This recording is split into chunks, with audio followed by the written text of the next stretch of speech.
Honda CR-V sudah memasuki ruang pengecatan ya. Sebentar lagi akan dicat. Ini bagian panelnya kita lihat ya, atau bagian bodinya. Dan untuk pintunya belakangan ya, pintu dan juga kap mesin bumper depan belakangan, dan ini bagian bodinya terlebih dahulu ya. Ini bagian bodi samping dari belakang yang kanan, dan ini roofnya. Ini bagian pilarnya juga kena ya, dan ruangan mesinnya juga kena dicat ya.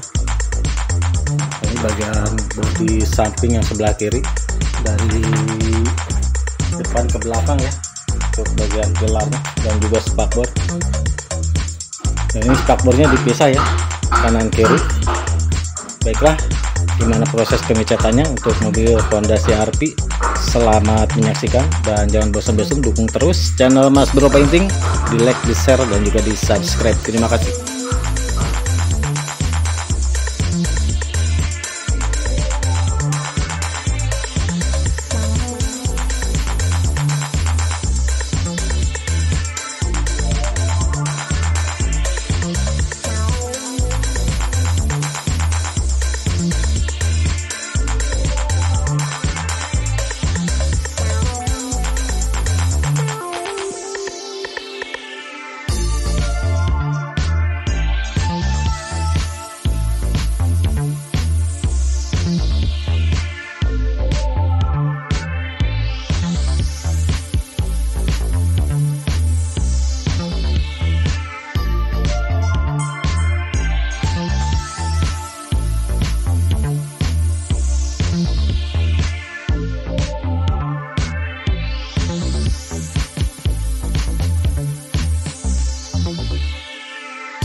alhamdulillah untuk mempersingkat waktu akhirnya selesai sudah proses pengecatan sekaligus naik ke kut ya untuk mobil new Honda CR-V.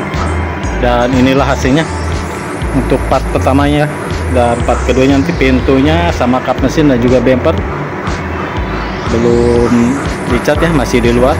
Kita lihat sekelilingnya dari belakang kanan, ini spakbor, roof dan juga pilar ya.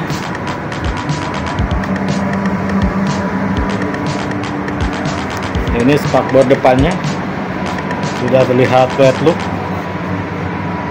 kanan kiri. Baiklah, cukup sekian dan terima kasih. Jangan bosan-bosan dukung terus channel Mas Bro Painting, di like, di share, dan juga di subscribe. Terima kasih.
Dan alhamdulillah untuk mempersingkat waktu part keduanya selesai sudah ya, proses pengecatan kap mesin dan panel pintu ya yang sebelah kanan, depan belakang, dan juga bumper belakang kanan selesai sudah. Dan inilah hasilnya, cukup sangat memuaskan juga ya. Baiklah, cukup sekian dan terima kasih, semoga bermanfaat. Jangan lupa dukung terus, di like, di share, dan juga di subscribe. Terima kasih.